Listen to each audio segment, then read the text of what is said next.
love what we doing, they nowhere around. Started from the ground, always gotta hold it down. Now they think they got it, cause they sign up on a data. But there's only so much money in the year that is allotted. Plus you probably don't even know how it is divided. What's up, people? YouTube, this right here, bringing you guys another video to my channel. And today we are going to be talking about the traits inside of the rigs in Infinite Warfare. I didn't get to, play the game hands-on and everything like the super big YouTubers did, but I've watched a lot of videos about it. I've read a lot of articles about it, a lot of different things talking about the payloads and the traits within the rigs. So basically, if you guys don't know, rigs are your specialists within Infinite Warfare, and in Infinite Warfare, these rigs act as if they are they have two separate purposes, right? So you have the ability to have a payload, which is basically your specialist weapon, etc. And I also think there's abilities added into that.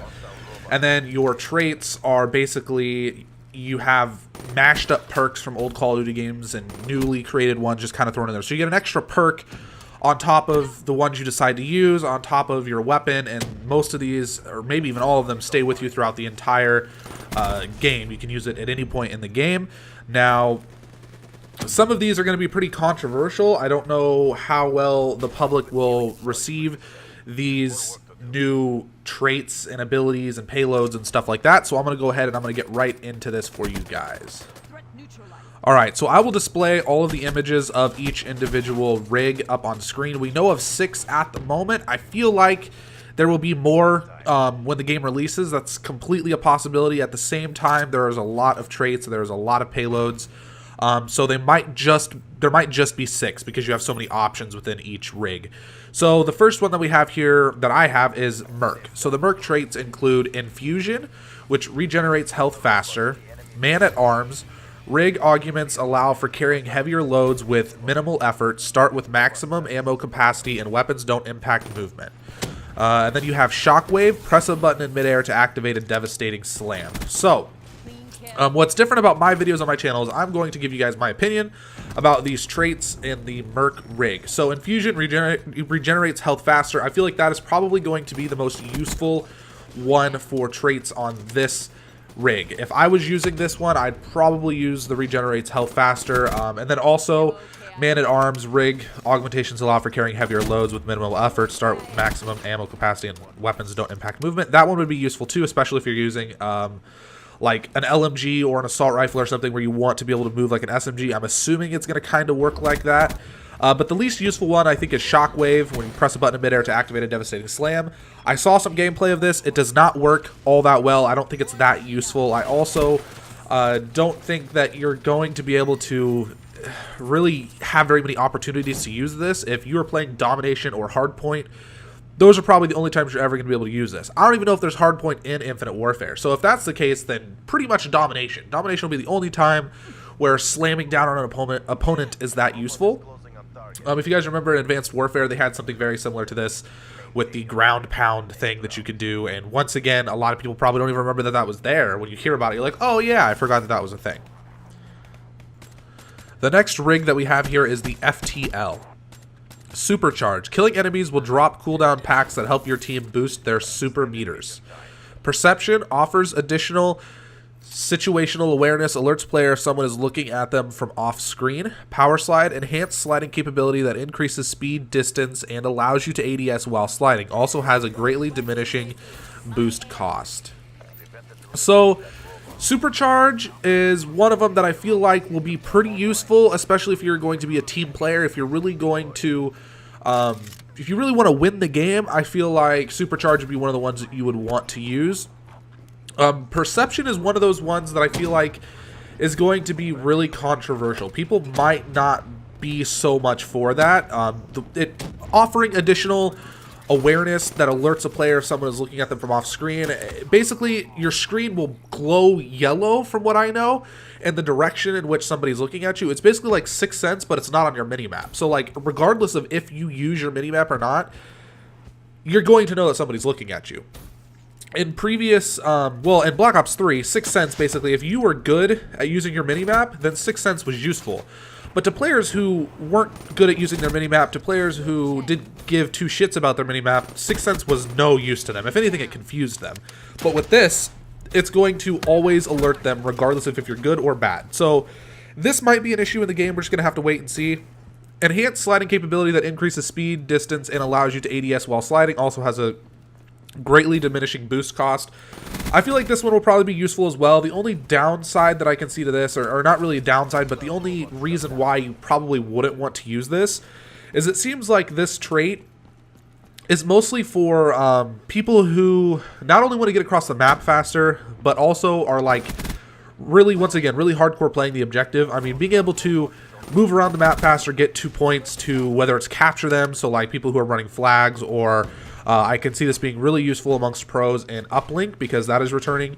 Things like that, I feel like this is where it's going to be useful. From my standpoint, most of my gameplays are based off of just purely kills. So for me to use this, it's kind of not worth it. It's not really going to get me any more kills. It's not going to help me that much. So if I was to pick any one of these traits, I would probably choose Supercharge or Perception, give or take. Perception, depending on how bad the glow is, it could affect, you know, my focus in the game and all that, and nobody wants that. So if it's ridiculously overpowered, I might use Perception until it's nerfed, or being able to drop cooldown packs for your teammates is also very useful, so that way they can get their weapons and abilities faster, so that way, you know, you can hopefully win the game. The next traits we have here are striker traits. Relay, placed equipment will alert the player when the enemy targets are in sight. Trophy drone, flies with player and can self-detonate to stop incoming grenade. Hardened, placed equipment and drones have increased health and can also persist through the player's death. So basically, the one here that kind of confused me is relay.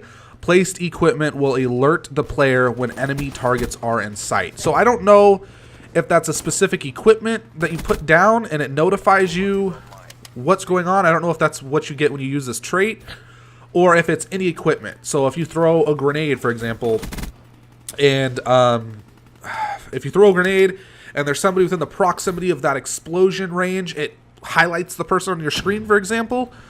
I'm not really sure if that's the case. That might be a little bit overpowered because, for example, you could throw a flashbang into a room, and not only is it going to incapacitate those people, it's also going to highlight everybody in the room, for example, if that's how this works, and I don't think anybody wants that at all.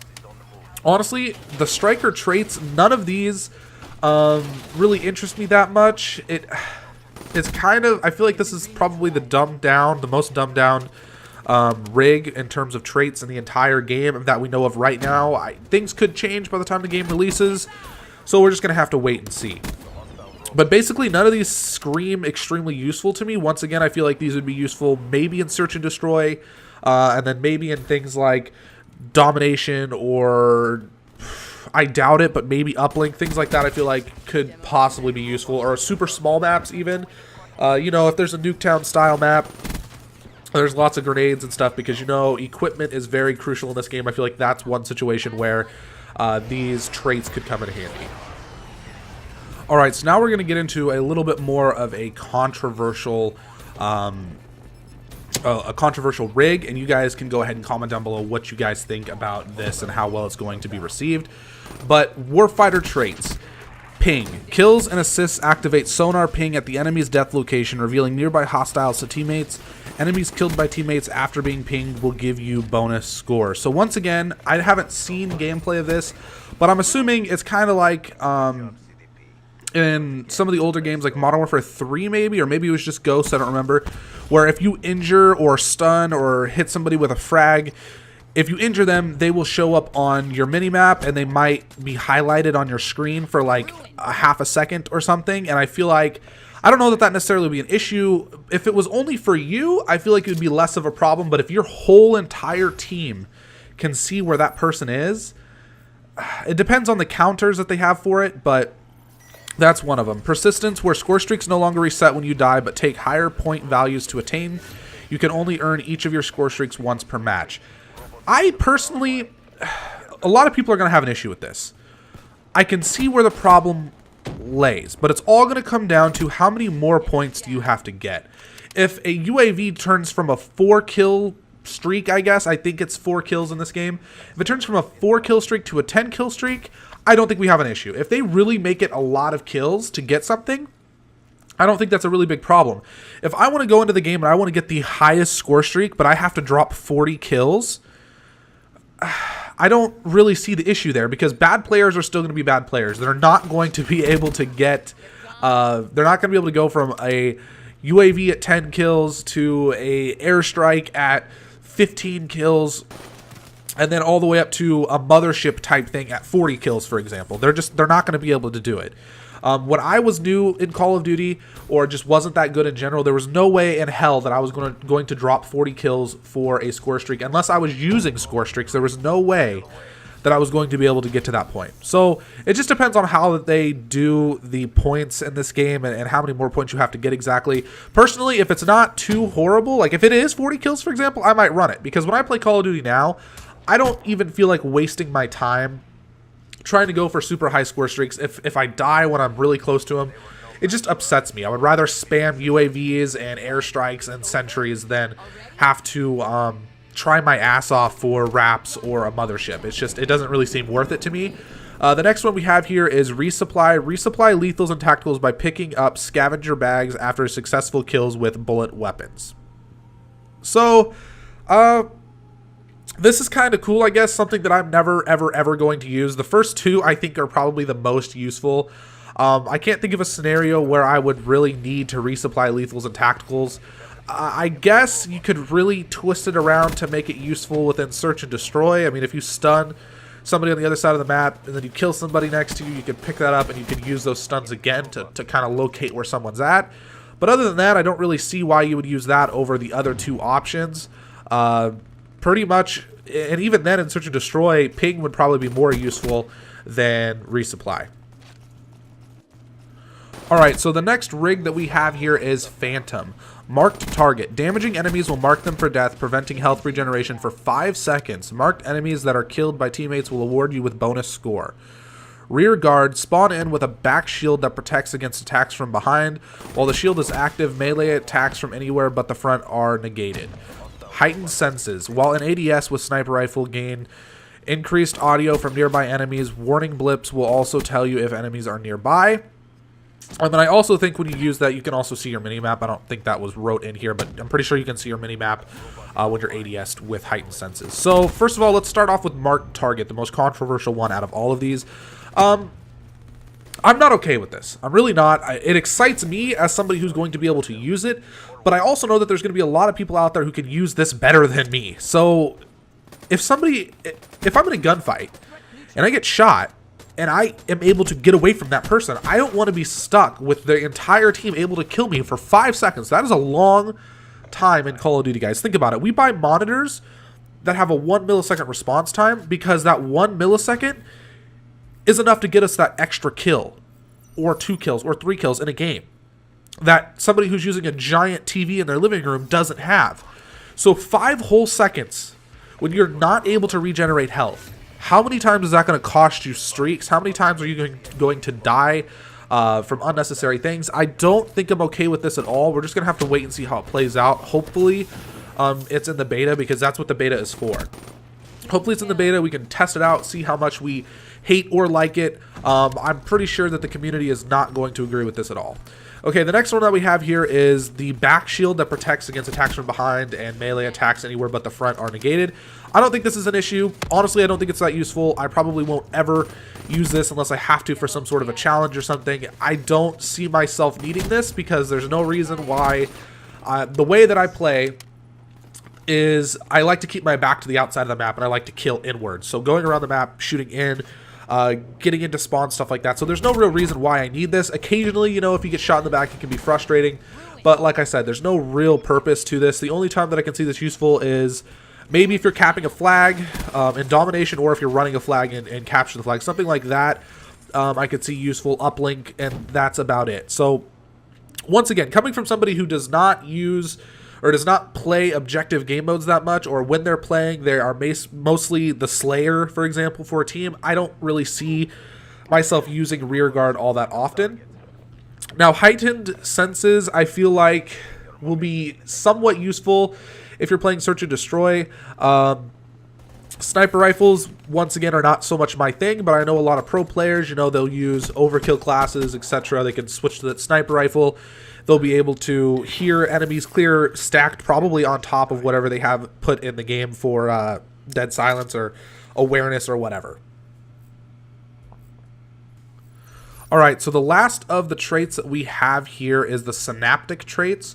Rushdown, faster recharging jump pack that also damages enemies directly within the jump pack blast. So what that means is basically your booster pack recharges faster, and when you I don't see this ever being useful unless you somehow can get somebody on a domination flag.